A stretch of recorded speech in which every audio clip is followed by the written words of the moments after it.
Naming rules of a variable.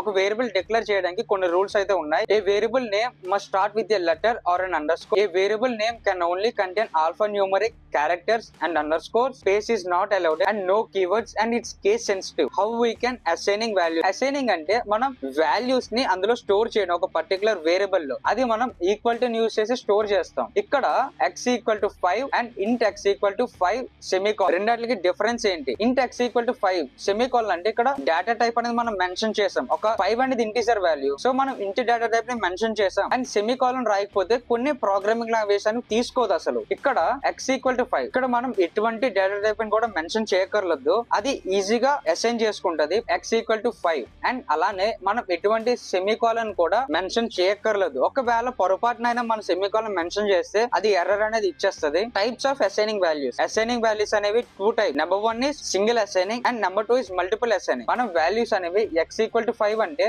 Just ఒక్కసారి x equal to 5 and x y equal to 5, 20 రెండు లైన్లు రాసుకోకుండా x y equal to 5, 10 ఇలా ఏంటంటే x place లో 5 and y place లో 20 అనేది అసైన్ అవుతాయి.